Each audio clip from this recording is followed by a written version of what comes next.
Salut tout le monde et bienvenue sur Next Gen Africa. Aujourd'hui, on s'attaque à un sujet crucial, l'émancipation économique des pays africains. Mais avant de commencer, si vous n'êtes abonné à la chaîne Next Gen Africa, abonnez-vous, activez la cloche des notifications pour ne rien rater des prochaines vidéos. Et surtout, partagez et commentez pour soutenir la chaîne à avoir plus de visibilité. L'Afrique, berceau de l'humanité, a un potentiel extraordinaire.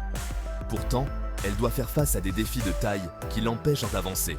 Ce continent est riche en ressources naturelles, humaines et culturelles. Mais il faut bien admettre que cette richesse ne profite pas toujours aux Africains. Des siècles de domination coloniale et d'exploitation ont laissé des cicatrices profondes.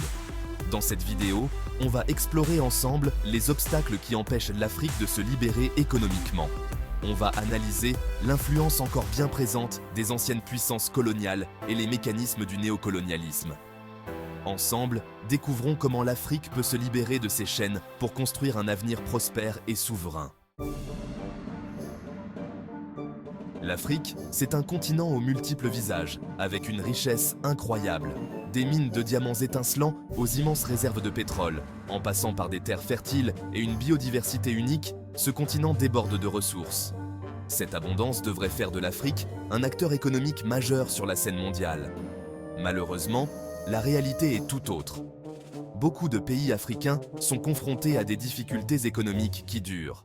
L'un des principaux défis, c'est la dépendance économique envers les anciennes puissances coloniales et les pays occidentaux. Cette dépendance se traduit par des échanges commerciaux injustes, où les matières premières africaines sont vendues à bas prix, alors qu'on leur impose d'acheter des produits manufacturés à des prix exorbitants. Cette situation, c'est un désavantage énorme qui empêche les pays africains de développer pleinement leur économie et de créer des emplois stables pour leur population. Il est temps de briser ce cercle vicieux de la dépendance et de permettre à l'Afrique de prendre son destin économique en main. Pour comprendre les difficultés économiques que traverse l'Afrique aujourd'hui, il faut absolument se pencher sur son passé colonial. Pendant des siècles, les puissances européennes ont exploité les ressources du continent, laissant derrière elles des systèmes économiques et politiques fragiles. L'un des héritages les plus lourds du colonialisme, c'est la division artificielle de l'Afrique en États-nations. Ces frontières, tracées sans tenir compte des ethnies et des cultures, ont créé des conflits et des tensions qui persistent encore aujourd'hui. En plus de ça, les systèmes éducatifs et administratifs mis en place pendant la colonisation étaient conçus pour servir les intérêts des puissances coloniales, pas pour favoriser le développement local. Aujourd'hui encore, de nombreux pays africains subissent les conséquences de ce passé colonial, qui freinent leur développement économique et social. Il est crucial de démanteler ces structures héritées du passé pour permettre à l'Afrique de se reconstruire sur des bases solides.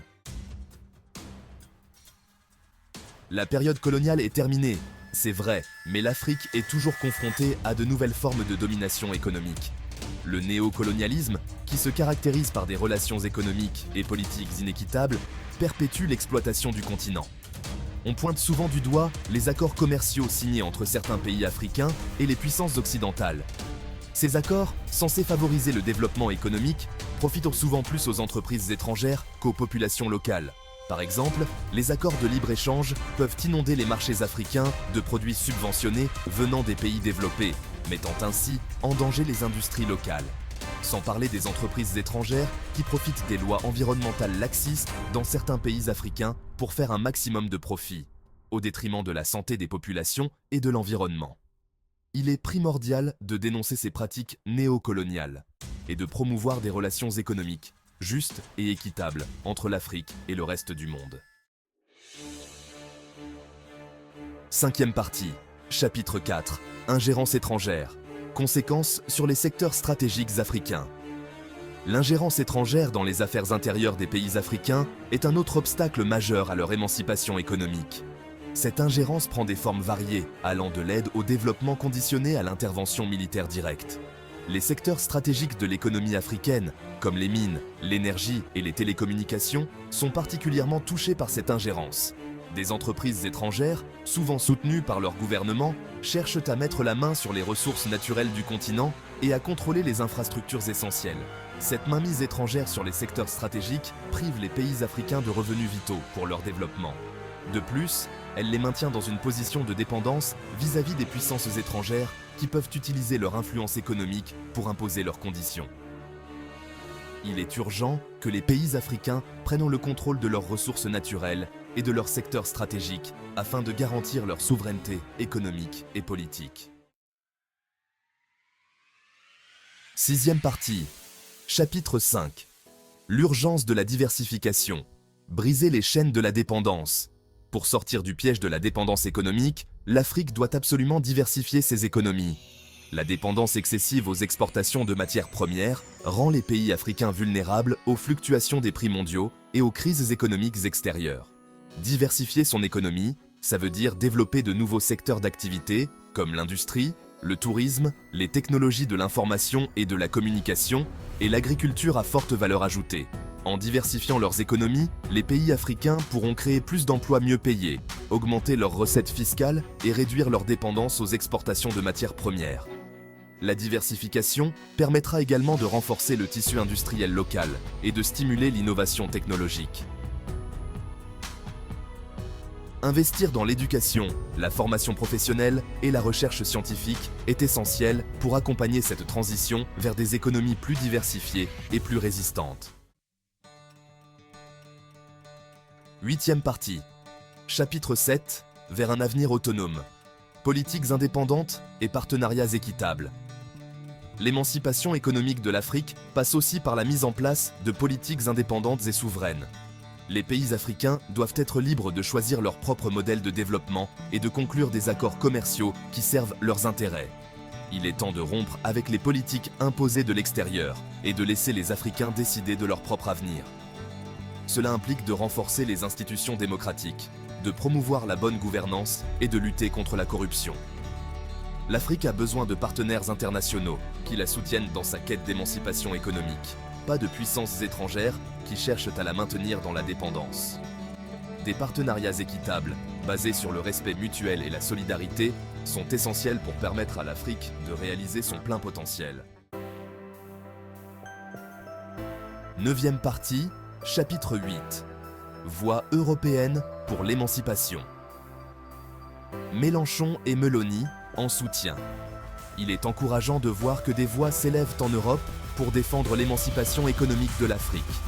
Des personnalités politiques importantes, comme Jean-Luc Mélenchon en France et Giorgia Meloni en Italie, ont exprimé leur soutien à une relation plus juste et plus équitable entre l'Europe et l'Afrique. Jean-Luc Mélenchon, leader de la France insoumise, a notamment appelé à la fin de la France-Afrique, cette relation opaque et néocoloniale entre la France et ses anciennes colonies africaines.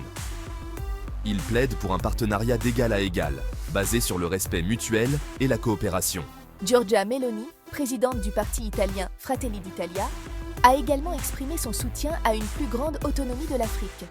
Elle a notamment critiqué les accords commerciaux injustes imposés par l'Union européenne aux pays africains qui nuisent à leur développement économique. Ces prises de position courageuses montrent qu'il existe en Europe une prise de conscience de la nécessité d'une nouvelle relation avec l'Afrique, basée sur le respect, la solidarité et la coopération mutuellement bénéfique. Dixième partie, chapitre 9. Un avenir radieux pour l'Afrique. Le potentiel d'un continent libéré.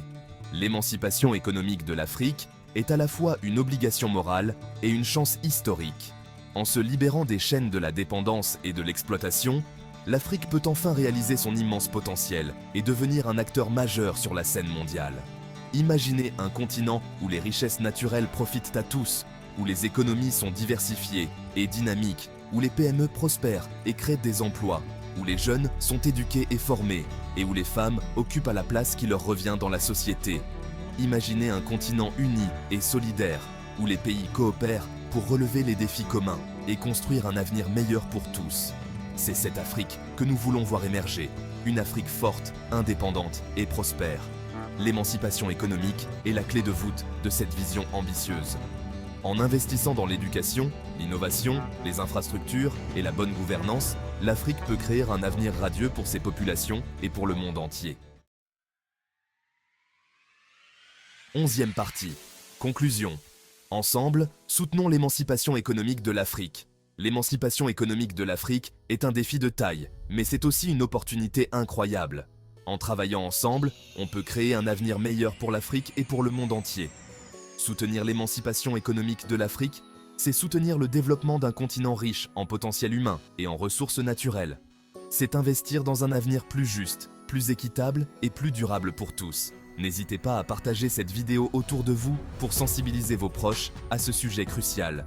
Ensemble, faisons entendre notre voix pour une Afrique libre et prospère. Si vous n'êtes pas encore abonné, abonnez-vous, commentez, likez et partagez pour soutenir la chaîne. Ça m'encourage à continuer à vous partager les meilleures informations concernant notre cher continent africain en matière d'investissement. Merci de votre attention et à bientôt sur NextGen Africa.